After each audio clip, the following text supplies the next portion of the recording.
Nice to meet you, Lovely to Monica. meet you too. Just having last minute. Oh God! What is this? Okay, no, this is you can use because it's a kind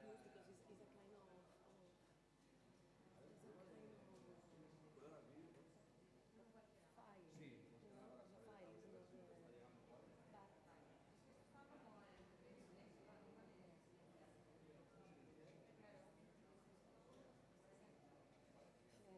This could be embarrassing.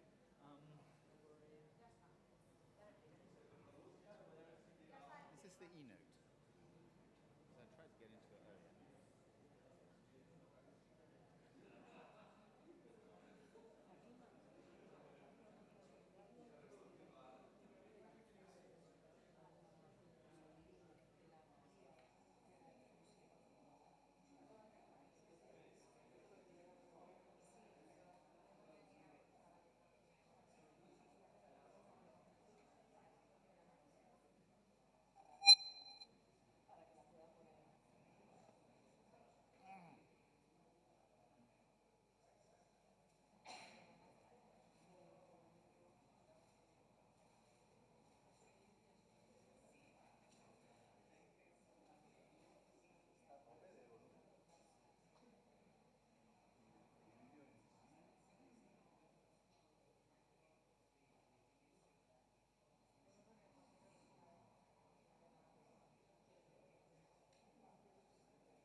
Did you find your guide? Did you find the TSC? I have managed to get access to it.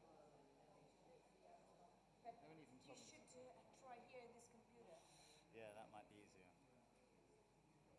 Otherwise, it's not going to be shown on the screen. Yeah.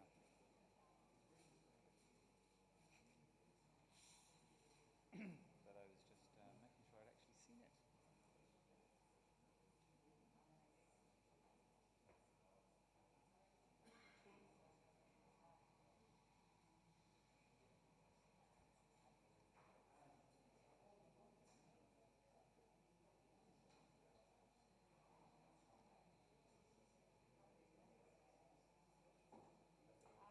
Oh, for God's sake. Doing that.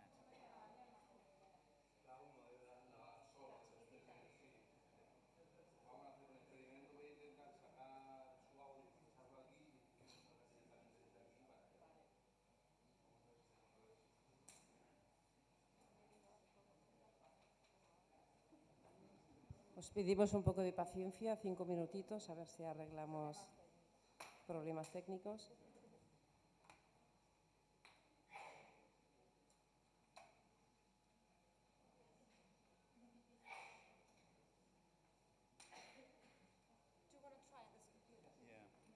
Yeah. Hang on, I'm just trying to work out how I got here.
It's in our DNA, in our history.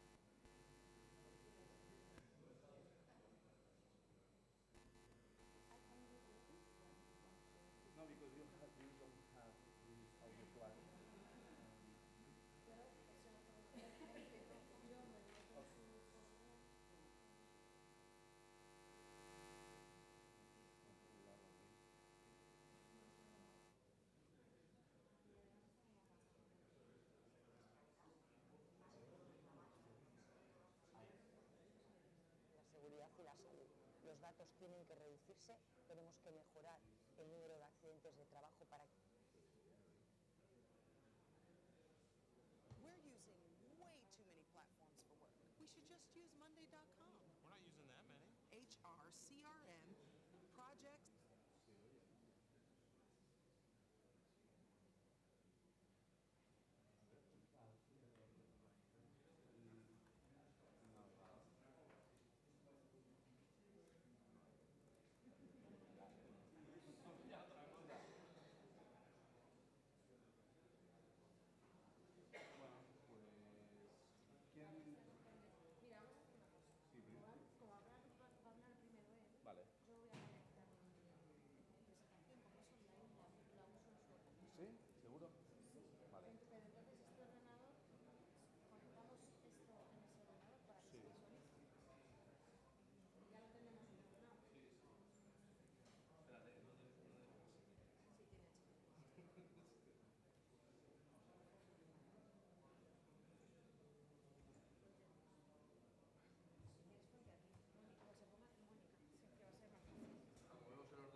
literalmente,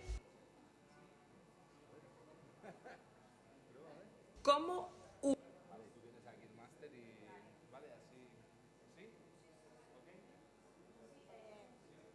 Can you just put it again what you need? Can you just, because you are going to start, right? No, don't You're the start. first one. I don't have to be. I don't have to be, but I should be.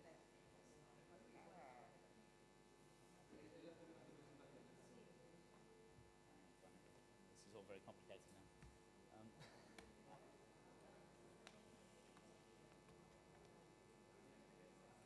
Johnny two computers.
Bueno, parece que sí que podemos empezar. Buenos días, buenas tardes ya, compañeros, compañeras. Gracias por estar aquí, sobre todo por la paciencia que habéis tenido, por esos problemas técnicos de última hora que no contábamos con ellos. Bueno, deciros una alegría. Voy a intentar ahorrar casi mi intervención para no ir muy tarde en el tiempo. También voy a pedir a las ponentes de esta mesa que justamente usen el tiempo de 10 minutos que les toca a cada uno. Esta mañana ya se ha hablado bastante de la extrema derecha, del odio que van sembrando, de la división entre los trabajadores y las trabajadoras y su filtración incluso en los centros de trabajo, pero también recordar que nosotros y nosotras, las sindicalistas y sindicalistas, somos el dique de contención de este fascismo, de esta, por decirlo de alguna manera, de ese partido político que intenta filtrar en todos los espacios sociales, incluso en nuestras escaleras. Yo el otro día, por ejemplo, tengo un vecino que lo tenía muy identificado, que es de Vox. Lo encuentro en el ascensor, más que nada para una anécdota, para romper un poco, y le digo, bueno, hace mucho tiempo que vivimos en la misma escalera, pero casi no nos conocemos, ¿no? Y me dice, estamos bien así. Digo, bueno, pues que... Y le digo, bueno, pues que sepas que me llamo Saida, es un nombre así un poco raro, pero es extranjero. Llevo aquí muchos años, para cualquier cosa que necesites, aquí estoy. Además, soy sindicalista. Quiero decir que la fuerza que tenemos como sindicalistas no la va a arrebatar nadie. Somos gente inclusiva, somos gente que sembramos solidaridad entre pueblos. Sabemos que la diversidad aporta riqueza a nuestro país. De hecho, la aportación que hace la población inmigrante es del 10%, solo consume el 0,9%, es un dato importantísimo. Tenemos herramientas sindicales de datos que nos ayudan para rebatir esos discursos que quieren dividirnos y, por lo tanto, también muy importante ser agente multiplicador, todas las sindicalistas que estamos aquí, que hagamos llegar todo lo que aprendamos hoy en esta mesa y en las anteriores y en las posteriores a nuestros centros de trabajo para no darles la razón de alguna manera y intentar minimizar al máximo la acción que hacen día a día. Paso un poco a presentar la mesa. Yo soy Saida Eliluch, soy la responsable de ocupación, de empleo y protección social de la Secretaría de Trabajo y Economía de Comisiones Obreras de Cataluña. Tengo a mi izquierda Stefan Rosell, es técnico superior del Departamento Internacional del TUC de Reino Unido. Justo al lado, Fátima Aguado, de la Secretaría Internacional Cooperación e Inmigración de la Confederación de Comisiones Obreras de España. Y la Mónica Cereminga es del Departamento Internacional de Europa de la CGL Italia. Las tres ponentes que tenemos aquí tenemos el placer de que nos van a explicar y nos van a dar herramientas sindicales para hacer frente a esa extrema derecha que tanto parece miedo da a algunas personas, pero nosotras y nosotros no les tenemos miedo. Lo dejo aquí, paso la palabra a Stefan, cuando quieras. Gracias. 10 minutos, por favor.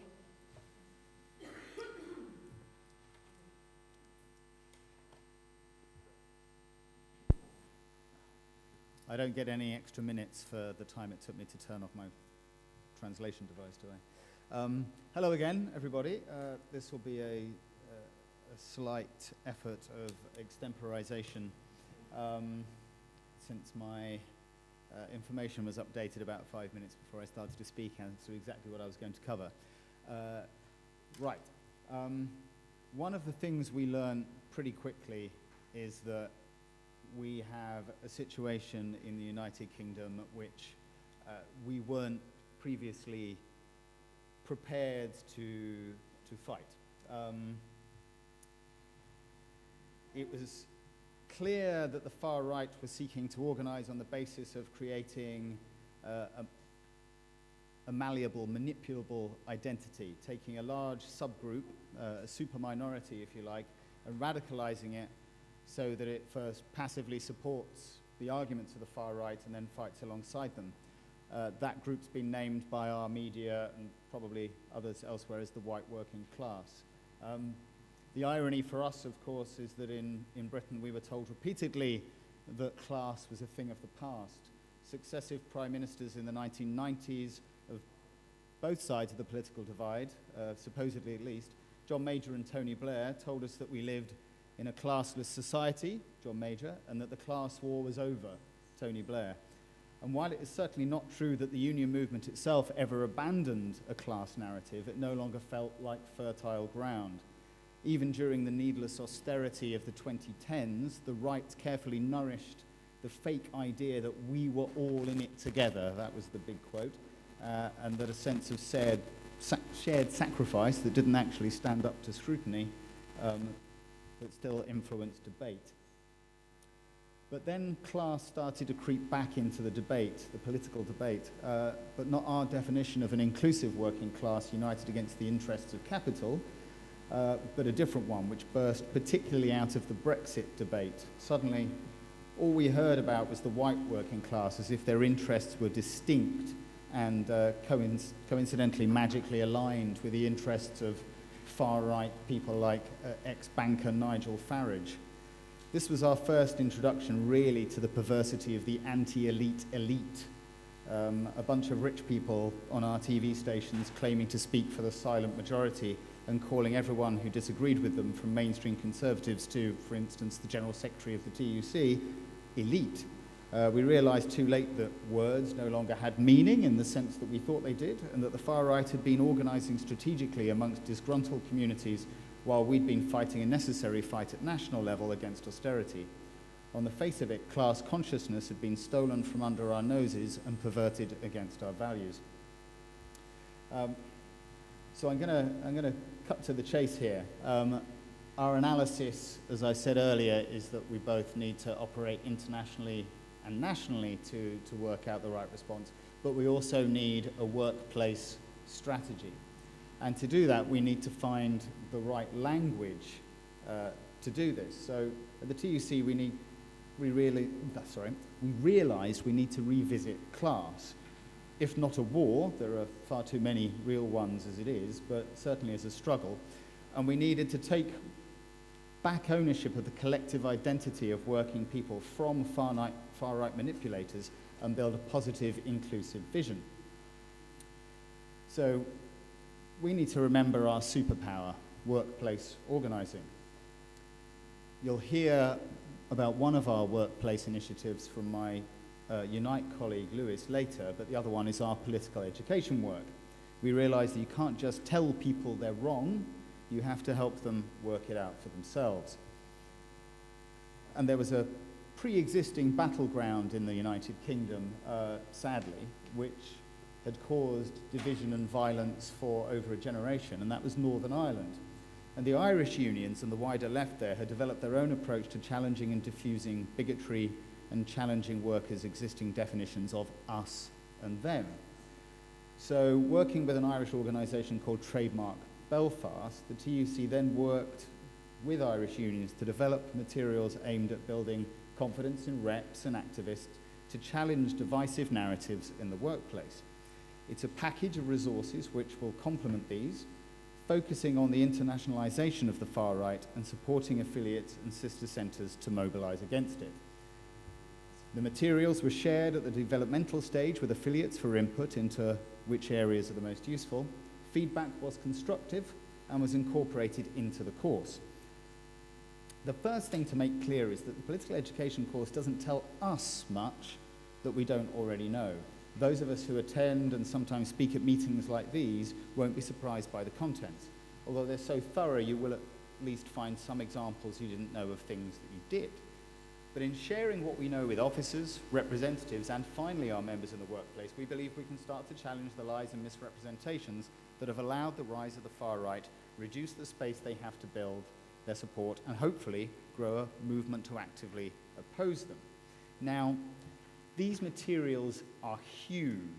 It's a lot of information. There's a supplementary materials booklet for just the first 1/5 of the course, which is 45 pages long, but contains vital information about, for example, the Great Replacement theory, one of the key conspiracy theories of the far right, or how the far right is weaponizing the state's inadequate response to sexual violence to radicalize women towards its cause, so that we can no longer rely on feminism as the automatic bulwark against this.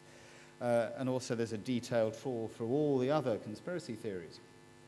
So what we really needed was a more accessible intro to it. And I've talked long enough that the screen keeps going off, I realize. I recognize that taking us through this interactive course could take forever because it's full of so many links in different directions. It's a real choose-your-own-adventure, as it were. But it does give you the basics, and it's a much better introduction than just going through our course, which would take a day to even get your head round. So as you can see, it sets out the basics. The identity of trade unionism and why it matters, the collective idea of the working class, promoting unity and all the things that we've done in the past to promote that. But then, if I can work, sorry, I've gone from using a Mac to using a PC, and I'm pressing all the wrong buttons, I'm sorry. But it helps you identify the far right as well. And now, sometimes that's really obvious. You've got very obvious far-right parties in the mix, but also we talked earlier about the conversion of the mainstream to adopt and exploit far-right policies. So you need to be able to identify the messages as well when they come from unexpected sources. And I don't know where I'm getting feedback. So it goes through the history as well of where far-right ideas have come from and where they're going. You can tell I'm not particularly familiar with the materials. A really important one, and this is one that reflects some of our political education materials, is this handling difficult conversations, because at the root of it, what our political education materials seek to set out is a different vision of why we are where we are.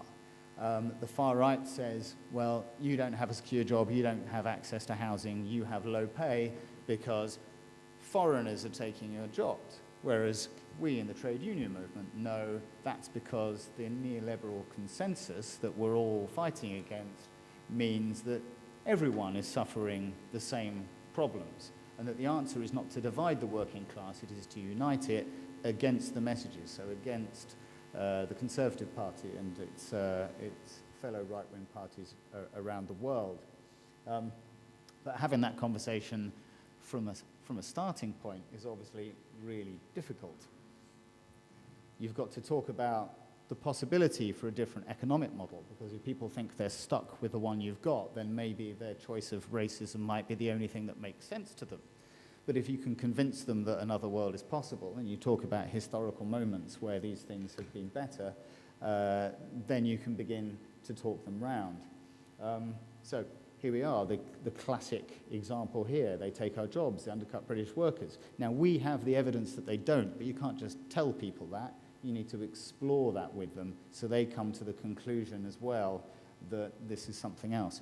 We know austerity and aligned political philosophies are a choice, not a necessity, but that's because we spend our professional lives or our volunteering lives as union reps talking about these issues day after day after day.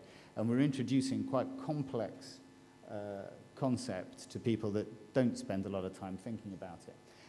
And we're behind the curve. The far right has been doing this, normally out of sight of us, for years now. That's why Brexit took a lot of us by surprise, because we didn't realize quite how insidious a lot of these messages had been filtering into our communities and our workplaces.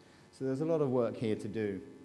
But this introductory course developed by our trade union education section has done a wonderful job of boiling down the vast sets of information set out by our big overarching political education course and turn it into something that people can dip into and upskill themselves on the different arguments to use. I'm not going to keep pressing buttons here because I keep pressing the wrong one, but the simple basis of this is we are taking what we know as a movement and trying to make sure that representatives know what we know. Once the representatives know what we know, their job is to take that into the workplaces and help members understand as much of that as is necessary to fight back against the misinformation they're receiving. So tools like this are a little shorthand, but in the end, the big deal is going to be really rolling out that knowledge and a return of trade union education to the political sphere, where it's been absent for too long, ever since we were told that class didn't matter anymore. We know class does matter, but it should be our class united. Thank you.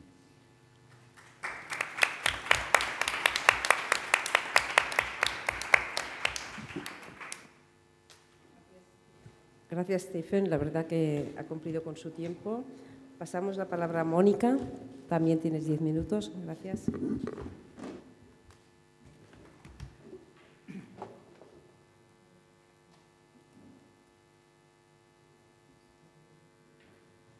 Okay, thank you. Thank you so much for having invited us to share our experience. I am, as you said, I am in the International European Policies area of the CGIL. I am in charge with European projects and European International Trade Union Training. So I would like to tell you something about the experience we are doing, we are running with through the intersection, we can say, between the European projects and European training. In fact, as Sergio already said, Italy has a very, let's say, the Italian Republic was built on anti-fascist basis. We have it in the constitution, but we live a paradox because nowadays our government is a right-center government. So, you know, it is quite distressing for us, but in the end, we have to deal with it. And we actually started dealing with the topic of the growth of far right in the workplace In 2018, mostly, because the DGB, the German trade union, asked us to participate in a project, in a study project, that was led in 7 countries to investigate, to study and compare what was going on at the workplaces regarding the growth of the far right in Belgium, Italy, Germany, of course, Poland, Hungary, and what else? And Italy, of course.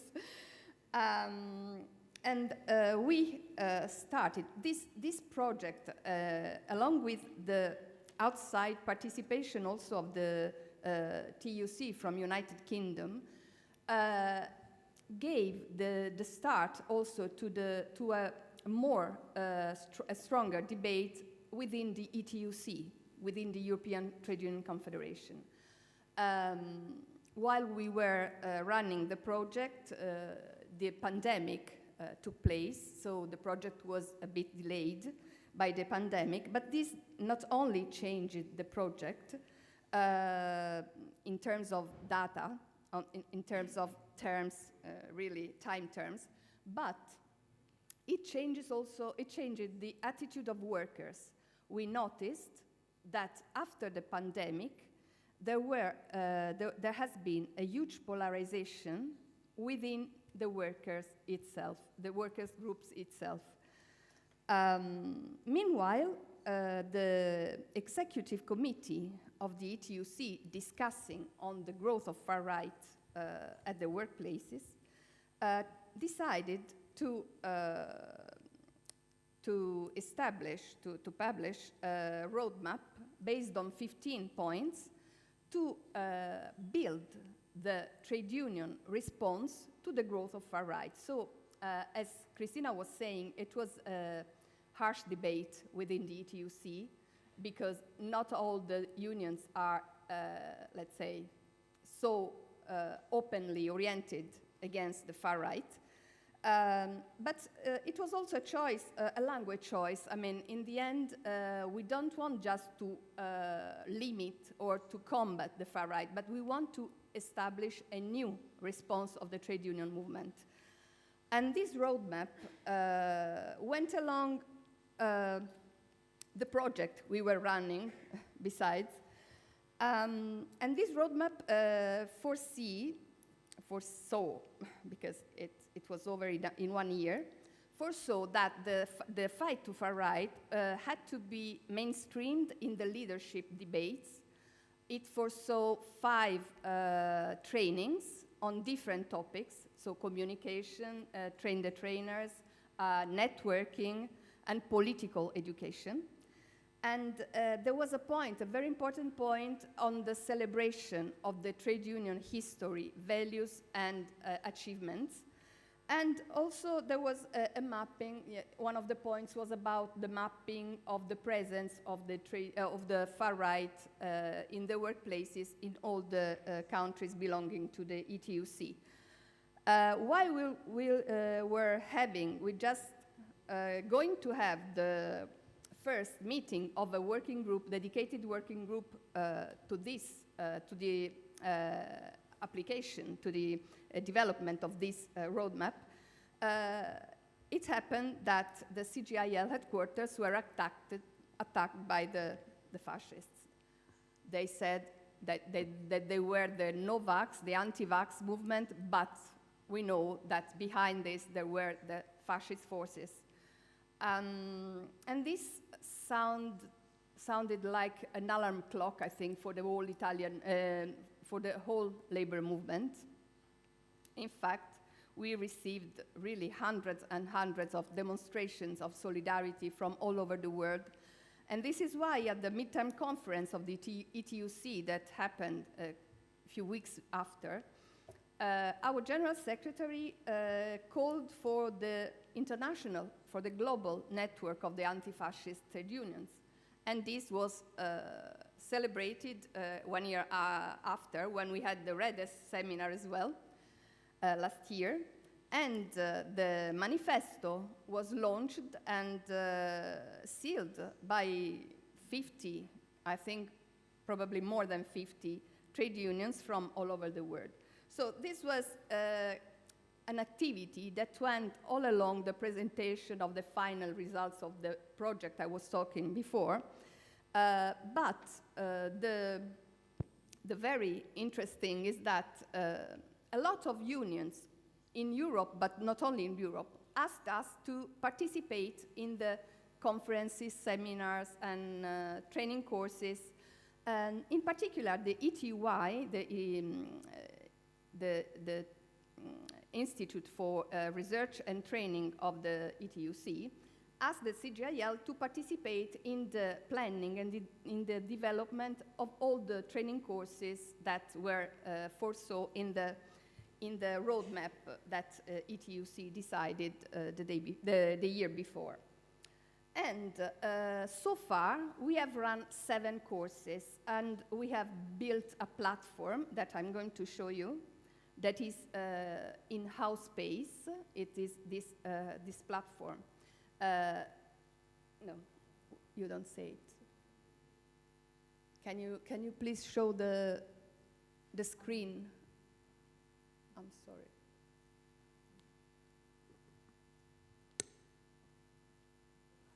Yeah, here it is.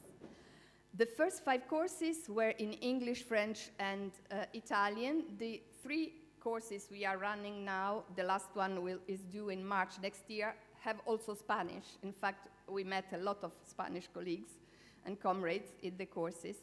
And as you can see here, you have the map in which all the participants have put their pin with the picture, with the union, with information. So there are more than 120 people attending this platform. And here you have all the materials we have developed during the trainings. So there are a lot of things that can be used for training purposes.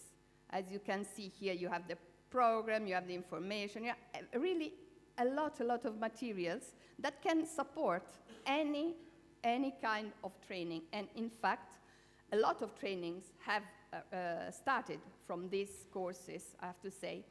I just want you to see one thing that the participants of the communication course realized while we were in the activity, in the training activity. This is a video made by them on their initiative. It was not asked them to do this, but they decided to do this video that I think it's really interesting and can be helpful as well to maximize the impact of the trainings and also maximize the message we want to share. Internationalism, it's the best tool to respond to the far right. It's in our DNA, in our history, and in our present. As the far right narrative divides people, our ideas unite people.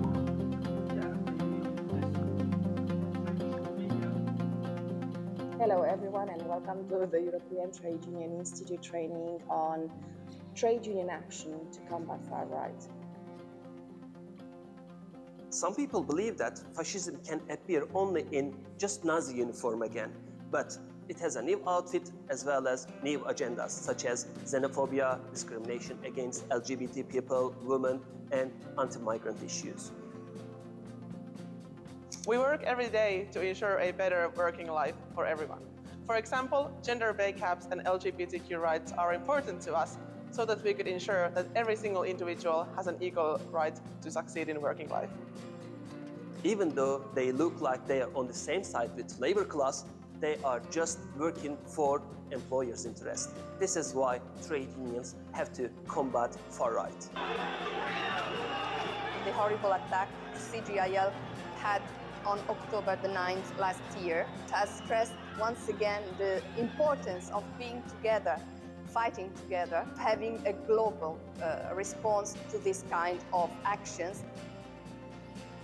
I'm in the FGTB, in the ASPL La Cible. We are here to share our practices of communication and build a network against far right. So it's really important for our structure. So it's very enriching to discuss together the different challenges that we have in common and to think about common solutions. Far-right parties also join together to fight against us, not only against the union, but also against the states and against the people. We need to then design strategies online and offline, both are important, that pull people away from that influence. Our own trade union story is central to building our movement and pathway to action, because basically our job is to get people to take action. It's a tool to build trade union power and to promote trade union values.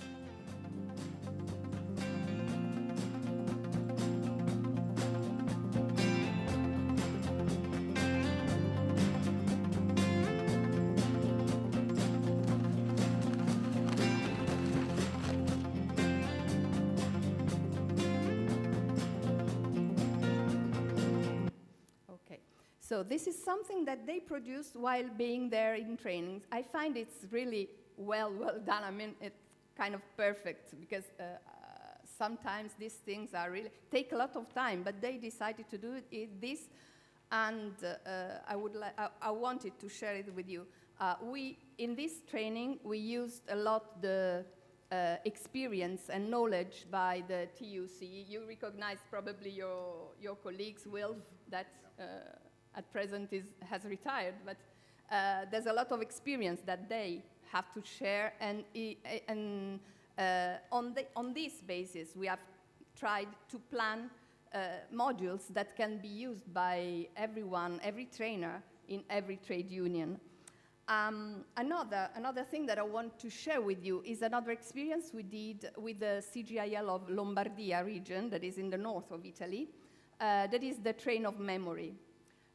2 years ago, just after the lockdown, we decided that we thought that this should have been a European experience, because the regional CGIL used to work with the high schools in September every year.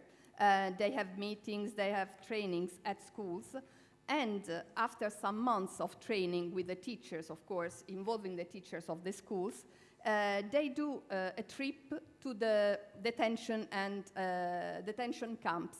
They usually had it in Auschwitz, but after the lockdown it wasn't possible, so they went to the Risiera San Saba, that is one of the detention camps in Italy, one of the few detention camps we have in Italy.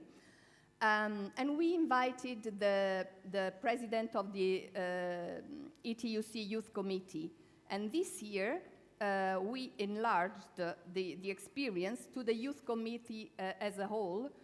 We asked them to meet in Linz and have there a meeting of their committee. So a lot of young people, and the majority were from Comisiones Obreras, meet in Linz, and then they visited the detention camp of Mauthausen.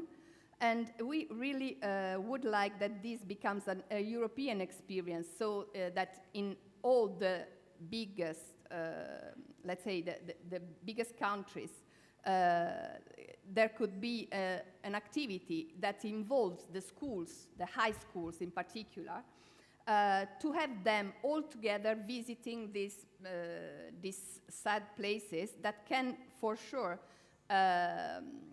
impress and can stay in their memory, so that they can celebrate with us what does it mean to be in peace, to be together, to fight together against all these horrible things that are still happening nowadays, unfortunately. So, just to conclude, there is what we noticed in the end of these 7 courses run up until now, that we have a lot of documents, we have a lot of studies, we have a lot of materials, analysis, training materials as well. There are at our disposal.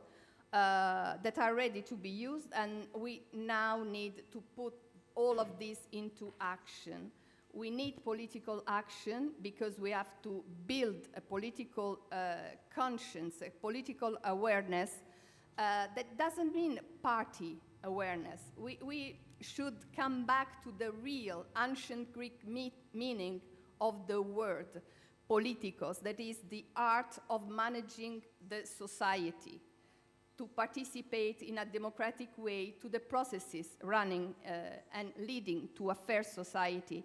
And so to oppose all this need to find an enemy, these horrible discourses, these discrimination actions, and all that is happening in our societies. So I think that it's time that we come back to, the conflict, not a conflict intended as a war, but a conflict in terms of opposition, in terms of discussion, in terms of contention, if you want. But in order to overcome the polarization and fight for a democratic, real democratic society. So as we said, usually, al lavoro e alla lotta. So let's work, let's fight together.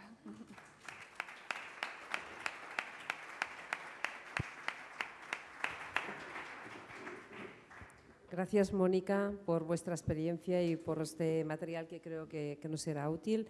Pasamos a la última ya ponente, que es la compañera Fátima, que nos presentará una guía sindical que se ha elaborado en el seno de la Confederación de Comisiones Obreras.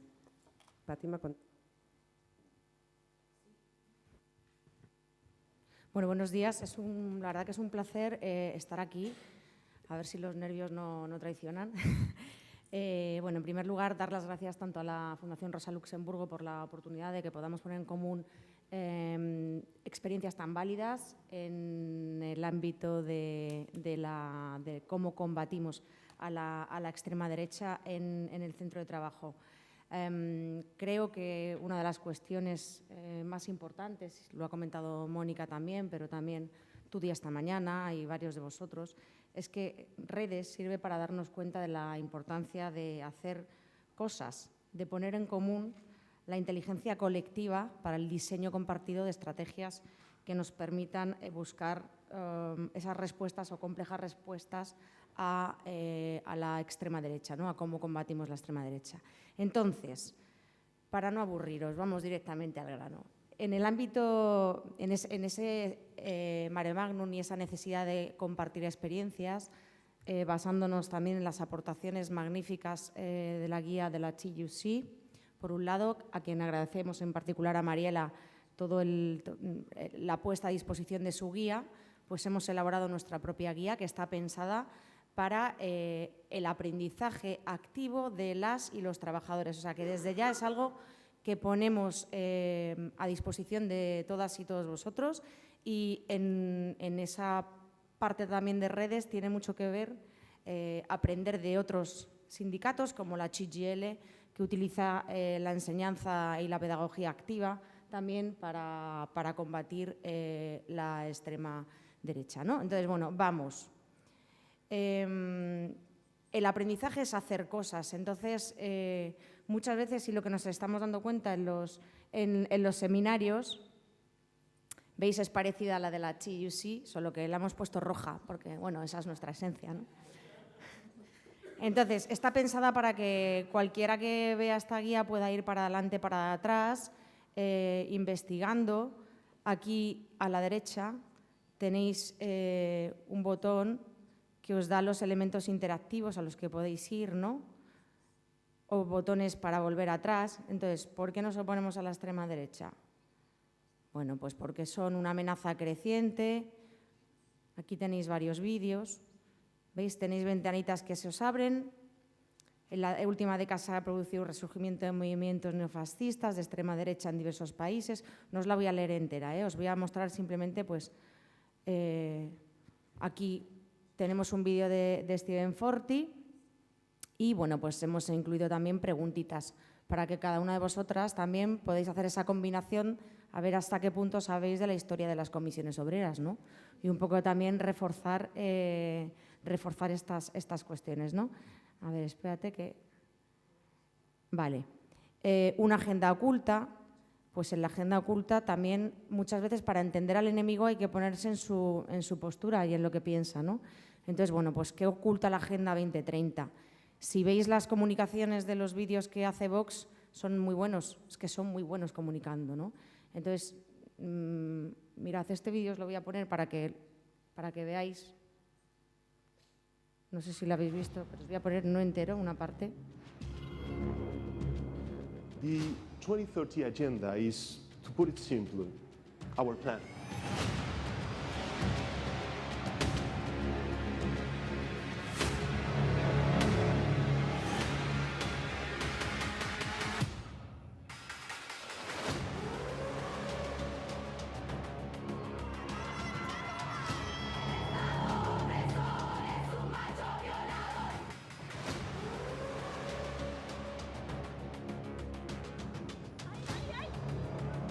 Han entrado 10.000 marroquíes en el día de hoy y otros 10.000 previstos de entrada.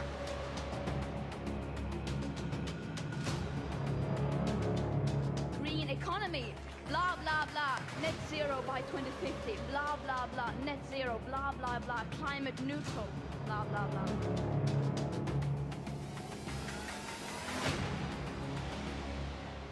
Educación, y hace tiempo que dice que hay que educar en estas ideas de igualdad y tolerancia. Tú que te llamas Manuel, desde ahora te llamarás Verónica. Siéntete libre. O sea que os jodéis seguir adoctrinando a vuestras hijas y no podéis hacer nada para impedirlo. Vale, os lo voy a parar aquí porque tampoco es cuestión de que nos entren ganas de vomitar.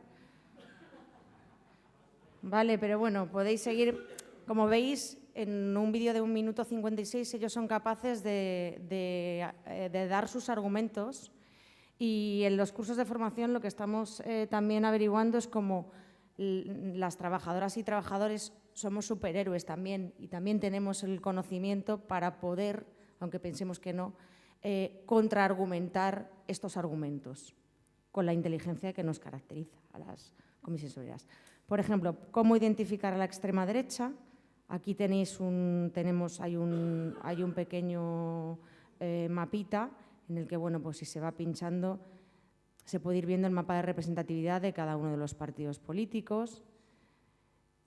O sea, no está pensada para aprendérsela en un día. ¿Cómo podemos confrontar?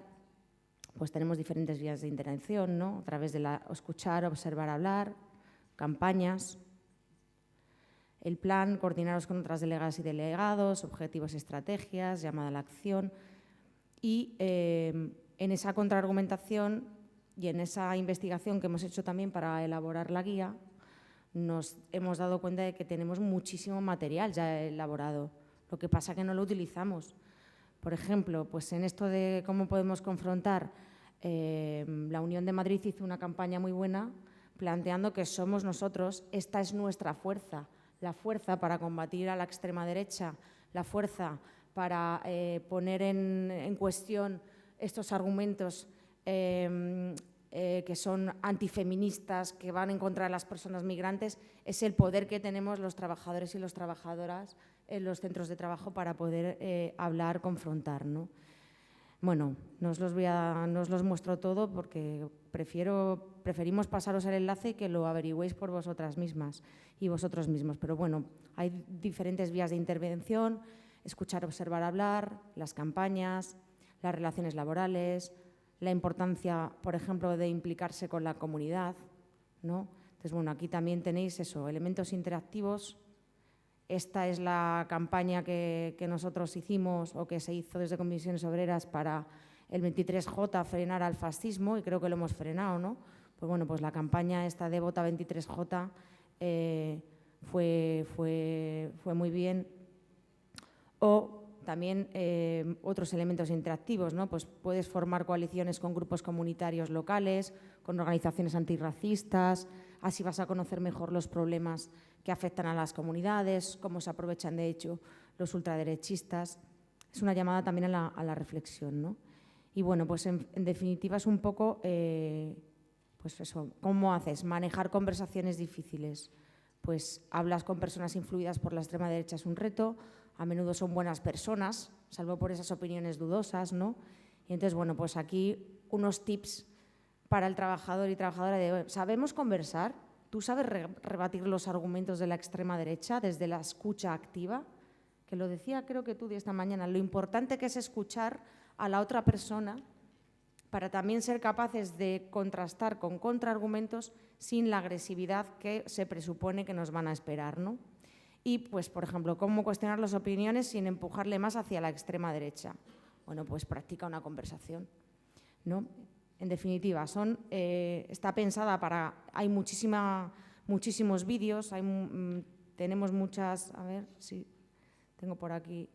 Teníamos una… Voy a ir así para adelante. Pues, por ejemplo, aquí, ¿por qué tenemos nuestras razones? Representamos a toda la clase trabajadora. ¿Por qué? Porque somos un sindicato de clase internacionalista y feminista que impulsa la autoorganización de las trabajadoras y trabajadores. Y entonces, bueno, Comisión es la primera organización sindical del Estado, con más de 900.000 personas afiliadas. Pues también eso, tenéis la posibilidad, qué bien lo habéis hecho, de hacerlo bien, ¿no? Pues en esta de promovemos la solidaridad, aquí tenemos a Cristina, que dice, claro, Comisiones es internacionalista. Como veis, este vídeo tiene una cosa que hacen normalmente los youtubers, ¿no? Que es una pequeña miniatura, porque es que es la importancia de comunicar para poder confrontar, ¿no? Pues, ¿cuál es el nombre del Sindicato Mundial Europeo? Y luego, la parte de es nuestra historia. Fuimos, y lo hemos debatido estos días, ¿no? Hemos sido uno de los primeros actores en la lucha contra la dictadura franquista. Y aquí el audiovisual que hemos elegido es un vídeo de hace 5 años o 6 años. ¿Por qué? Porque tenemos mucho material y no lo usamos. Este material es perfectamente válido. Entonces, aquí incluso tenemos este primer vídeo de breve historia de comisiones y la Asamblea de Barcelona. Aprovechando que además, por cierto, estamos en Barcelona, preguntamos a la gente cuál es la primera asamblea. Con lo cual hay una combinación también de aprendizaje de nuestro pasado para tener más argumentos y que seamos conscientes de cómo tenemos que combatir a la extrema derecha. Voy a ir por aquí y ya termino, porque quería concluir con un vídeo. Nada, que es cortito, es una cosa para… Bueno, pues cómo opera la extrema derecha. Entonces, aquí tenéis un montón de material, ¿vale? Manipulación, proteccionismo económico, pues hay vídeos, tenéis enlaces a artículos, Estado chauvinista, esta le va a gustar a Rodrigo, creo. Ah, no, este es uno de Trump, pero bueno, hay vídeos de Milei, cuando, no sé si recordáis un vídeo que dice Ministerio de Igualdad, fuera, Ministerio no sé qué, fuera. Bueno, pues todo este tipo de vídeos para darnos también cuenta de cómo comunican, ¿no? Redes sociales, tenéis un mapa de las redes sociales para ir sabiendo, bueno, un poco acoso e intimidación. Pues como hacen, hemos puesto el vídeo de los compañeros de la CCOO para que también los trabajadores sepan que nos puede pasar a nosotros. Es que la sede de la CCOO la dejaron destrozada, ¿no? Bueno, pues este tipo de cosas. Y bueno, ya para concluir, insisto, yo creo que es mejor que les pasemos el enlace para que cada una podáis investigar. Es una guía viva pensada para ir incorporando también las actividades formativas que vayamos haciendo. Por lo tanto, ir incluyendo a las compañeras y compañeros. En esta guía también hay fotografías de algunas de las acciones formativas. Y para que veáis, a ver si está por aquí. No sé si está. Lo poderosas y poderosos que podemos ser. Nosotros somos muy buenos dando bolígrafos, ¿no? Damos bolígrafos en los centros de trabajo cuando hay elecciones sindicales. La cuestión es, ¿sabemos vender un bolígrafo? Vale, pues… Esto es literalmente cómo un sindicato se gana… No se ve bien, no sé si se ve bien. Querías eso, sí. Esto es literalmente cómo un sindicato se gana a sus votantes. Porque esto que veis aquí es una obra de ingeniería, una auténtica pieza de arte. O sea, esto Esto es muy fuerte. Es un boli de comisiones, Empiezo. Bueno, he apartado el clean smoking. Vale, comienzo. Vosotros veis un bolígrafo, ¿verdad? No es un bolígrafo, solo. Porque sí es bolígrafo, ¿vale? O sea, con esto escribimos. Color azul, por cierto. No solo es eso, sino que también es una regla, ¿vale? Para medir. Un limpiapantallas. Sí. Un limpiapantallas. Con esto que tiene ahí, ahí. También es un... Ojo. Es un apoyamóviles. Bueno, que te salte en la correa. Apoyamóviles. Sí. Más. Es un puntero para móviles. O sea, tú quitas el boli y esto, que es así blandito, pues para deslizar. Más. Y bueno, o sea, ya lo último. Me entran los calores solo de lo que se viene. No os lo esperáis. No os lo esperáis. Bolígrafo. Destornillador de estrella y plano. Tenéis mi voto. Bueno, pues es un ejemplo práctico para bueno, que veáis el poder que tiene la comunicación y que tenemos las personas de las comisiones obreras para poder no solo vender nuestro bolígrafo de comisiones obreras, sino la capacidad que podemos tener para seguir siendo la primera organización sindical de este país, sociopolítica, y como has dicho tú, es que no van a pasar, no pasarán, ¿no? Así que mucho ánimo y seguimos en la lucha.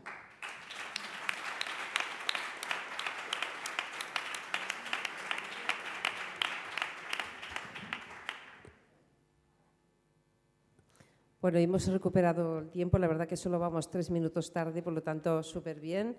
Agradecer a la Fátima, a la Mónica, a Stefan por las experiencias que nos han presentado, que seguro que nos servirán de otros países como Italia o Reino Unido, y también la guía práctica que nos ha presentado Fátima, que creo que es muy, muy interesante. Y es cierto que tenemos muchas veces mucho material y el día a día nos come y no lo utilizamos, cosa que da pie a la extrema derecha que utilice ese campo que nosotros no solemos utilizar. Abrimos 5 minutos de debate y luego ya bajamos a comer porque a las 3 tenemos que estar aquí, así que levantar las manos, por favor. Cojo nombres y cierro ya círculo. Lalo.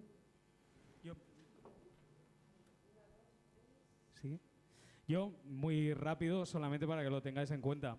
El vídeo que acabamos de ver del bolígrafo, destornillador, regla, limpiador y puntero, que es un boli que hemos visto en muchas campañas sindicales, este boli a esta chica le significó un ataque desde todos los frentes de ultraderecha y cuentas fake que no os podéis imaginar, que al final tuvo que hacer un vídeo de disculpa porque la acusaban poco más o menos de roja revolucionaria terrorista. Lo digo porque ellos están muy pendientes de las redes sociales, cosa que nosotros no.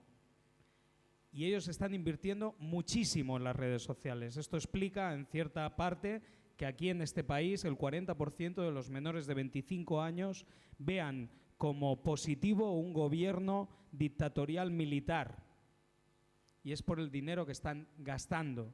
La comunicación ahora mismo ya no se convierte solo en una herramienta más, sino que se convierte en el campo de batalla.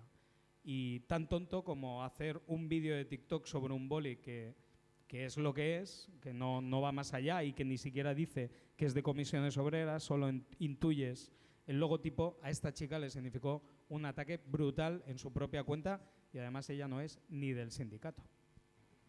Tenemos 5 palabras. Os presentáis, por favor. Él es el Lalo de secretario de Comunicación, para que os identifiquen. Buen día, buenos días.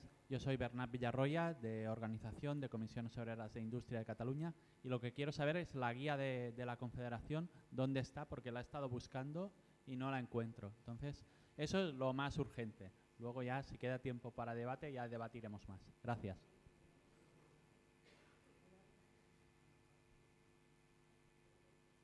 ¿Quién había pedido la palabra por aquí? Sí, muchas gracias. Soy David Carvala, de Unidad contra Fascismo y Racismo aquí en Cataluña. Felicidades por la iniciativa. Unidad contra Fascismo y Racismo es una plataforma de más de 700 entidades, incluyendo casi todo el movimiento sindical, vecinal, de mujeres, LGBT, grupos de migrantes y tal de Cataluña. Lo de juntar y reforzar la conexión entre el sindicalismo y la lucha contra el fascismo y el racismo es muy importante. Llevamos un año con este proceso a nivel de Cataluña. En enero hicimos unas jornadas donde participaron comisiones UGT, CGT, IAC, intersindical y tal. Y también a nivel de territorio, aquí hay un compañero de la plataforma unitaria sindical antifascista de Girona. Y justo antes de las últimas elecciones se hizo lo que creo que es la primera acción del lugar de trabajo, delante del Hospital Clinic, una protesta Stop Vox, respaldada por 5 diferentes sindicatos del hospital, y hablaban de intentar establecer un grupo local de UCFR allá. Entonces, simplemente la gente aquí que no conozca UCFR, os animo a establecer contacto. En el resto del Estado casi no existe nada parecido de movimiento unitario y realmente haría falta. Entonces, gente de los sindicatos podrían ser las personas que impulsan esto, si fuera posible. Gracias. ¿Quién más había pedido la palabra? Es que había una que ha dicho que no, pero faltaba otra. Pues la última entonces, ¿no? Perfecto. Que seáis concretos, por favor, y si hay preguntas, mejor. Hola, buen día ya. Simplemente, bueno, hablando esto de la experiencia unitaria, ayer... sí, hola, Pau Galvez de la Intercomarcal de Comarcas Gironines. De Comisiones Obreras, claro, faltaría más. No, simplemente sobre lo de las historias unitarias también, que es muy interesante a nivel internacional, también simplemente explicar que, por ejemplo, en Girona hubo también una, bueno, de momento la tenemos, la PUSA, la Plataforma Unitaria Sindical Antifascista, con otros sindicatos también del territorio. Creo que también es interesante poder utilizar estas plataformas con el resto de compañeras y compañeros de otros sindicatos. Y sí, una pregunta. He visto, se ha tratado sobre todo el eje de cómo nos dividen a las trabajadoras y a los trabajadores en el eje de la migración, en el eje de género, de la división de género, en el eje económico. También me gustaría si se ha hecho trabajo sobre el tema, por ejemplo, de la LGTBI-fobia, porque también sabemos que la ultraderecha nos tiene un ojo encima a toda la comunidad LGTBI y todo, y que a veces nos utilizan sobre el tema, sobre todo con el tema de la islamofobia, y fan un pig-watching, como ahora también he utilizado a veces Israel. Sí que es verdad que, por ejemplo, en el Estado español es un elemento también identificador de esta ultraderecha para poder dividir también la clase obrera. Gracias. Cerramos aquí el turno de... quedaba una, perdona. Una pregunta concreta. Rodrigo, de Argentina. De los 3 proyectos o los 3 trabajos que están trabajando con los compañeros, ¿cuál es la mayor dificultad que encontraron cuando el momento de iniciarlo? Era la dificultad nada más. Gracias. Cerramos aquí el turno de preguntas. Más bien ha habido reflexiones, pero hay 2 preguntas concretas. Les damos un minuto a nuestras ponentes de la mesa para contestar y ya cerramos. Gracias.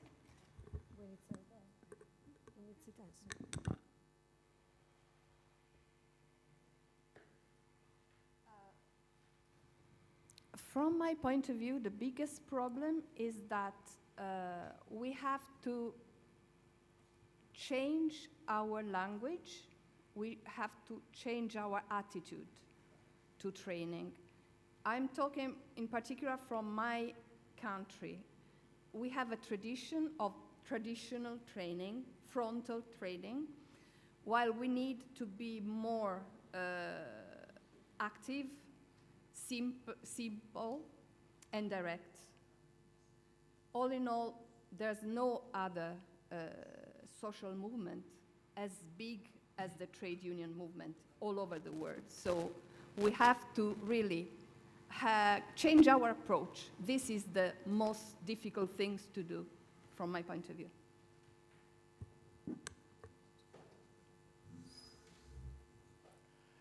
It is, of course, all difficult. And I don't want to minimize anything. It's the sheer scale of it is the problem. It's like, how do you fight on so many fronts at once? But one of the other problems we've got, I think, is the constant difficulty of separating this out from our existing anti-racism and equalities work, because they remain absolutely fundamental to winning this fight, but they in themselves will not win it. So making sure we don't just have an anti-racist network, we have an anti-fascist network, is a change of thinking that the whole organization is trying to adapt to, and remains a problem even after a few years of doing this. The understanding still isn't there that there needs to be another side to the same coin, otherwise we won't win the fight. Bueno, uy, que me mata esto. La mayor dificultad es que es muy difícil. Es decir, cuando empezamos la guía era, bueno, ¿y cómo lo combatimos? Porque identificarlo presupones que es fácil y no es tan fácil, ¿no? Entonces, hay una parte de mucha investigación y luego hay una parte que es fundamental, que es a través de la escucha. Mónica decía que hay que cambiar el modo en el que enseñamos. Entonces, desde la Confederación Sindical, en este proyecto se está intentando, y creo que contesto por allí también, plantear las cuestiones al revés, es decir, desde lo que se llama la pedagogía activa, que es más o menos lo que habéis visto en esos vídeos con los colorinchis, los posits y tal, ¿no? ¿Por qué? Porque tenemos mucha más información de la que creemos que tenemos. Y entonces ya hemos identificado que es cambio climático, feminismo, racismo, islamofobia, LGTBI-fobia, etcétera, ¿no? Prejuicios que incluso como sindicalistas o como trabajadores y trabajadoras también a lo mejor podemos tener. Y se trata, como cuando empezamos hace 20 años o más, con los cursos de sensibilización en el feminismo y en ponernos esas gafas violeta, se trata también de que aprendamos colectivamente, con todas las y los trabajadores, a deconstruirnos para poder hacer mejores argumentos. Y os pongo un ejemplo que lo ha explicado Cristina esta mañana. En las formaciones que no son formaciones, son como puesta en común. En las dinámicas que estamos usando, partimos de la base de que cada grupo de trabajo trabajan en grupos, eligen unas determinadas frases que son frases hechas, ¿vale? Tipo, pues, que las mujeres ya tenéis igualdad, no sé por qué lucháis por tener si ya tenéis en el convenio, este tipo de cosas, ¿no? O con el tema del LGTBI, si es que ahora no se puede decir nada, ¿no? Cuando estás es que ahora parece que si insulta, si digo maricón, no se puede decir ni la palabra maricón, disculparme la claridad, ¿no? Este tipo de cuestiones. Pues se trata de ser capaces colectivamente de usar esa inteligencia colectiva, y la experiencia que tuvimos, la última en Carlopsa, fue muy buena, porque sabemos más de verdad de lo que pensamos. Lo difícil es poder contestar sin ponernos en el nivel de agresividad irracional, porque no podemos contestar desde la irracionalidad de lo que las tripas nos dicen. Y ese es un aprendizaje colectivo que creo que esta casa es capaz de hacer perfectamente. Y luego es que la guía no está porque ha sido presentada en primicia hoy, pero como es una guía que está en evolución y que vamos a seguir planteando, me imagino que Cristina la compartiremos con aquí la Comisión Europea Nacional de Catalunya. Y bueno, luego tenemos intención de que vayan a una website, es decir, que sea algo también dinámico, ¿no? E incluso estamos pensando en introducir algún elemento donde podamos recibir vuestras sugerencias, aportaciones para incluirla. Y lo que decía Lalo del boli, es que claro, a mí se me olvidó decir que es que lo vendemos como qué bien porque se hizo viral. Y luego esta chica también ha trabajado en la campaña del 23J, porque es una gran comunicadora. Y eso es lo que tenemos que aprender también a ser nosotras, comunicadoras. Aunque nos dé pereza el TikTok, pero es un elemento que es que nos han comido ya el terreno en ese sentido. O sea, no sabemos comunicar correctamente. Lo siento mucho, pero es una realidad y un problema que tenemos. Pero bueno, lo haremos mejor. De construirnos en prejuicios y caminar colectivamente con inteligencia colectiva para combatir la extrema derecha, que lo vamos a hacer fenomenal.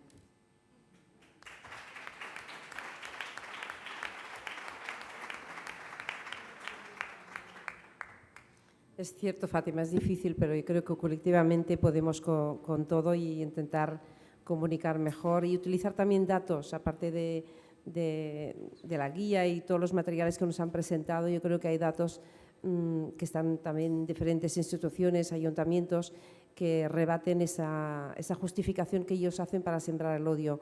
Muchísimas gracias a las tres, a la mesa, a vosotros y vosotras. A las tres nos vemos aquí. Y vamos al -1, ¿verdad, Maribel? Gracias.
Sí. Ara sent soroll?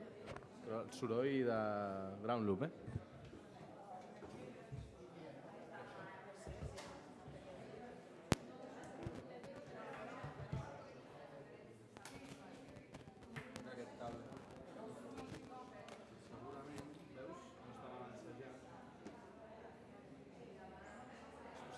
Sí, perquè és l'única cosa que he posat que no hi era prèviament. Personal tècnic i els companys les companyes de traducció. Sí. Els hi pots dir que baixin a menjar o seu. Companyes de traducció, podeu baixar a dinar. No ens senten. Sí que sí. Que si no teniu dinar i us ve de gust compartir en una sala molt maca, hi ha un pica-pica.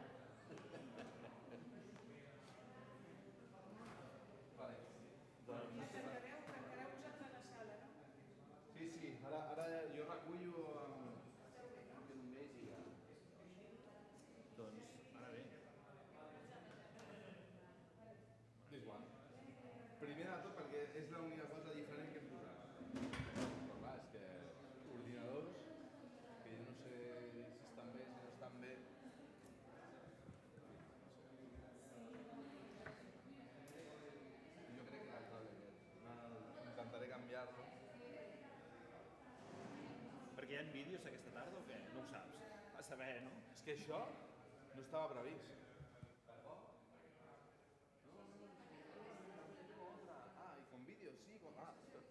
Fantàstic. No es para. No, perquè aquest no està... Aquest és nou. I l'haig de configurar. Ah, vale, sempre. Sí, l'haig d'obrir.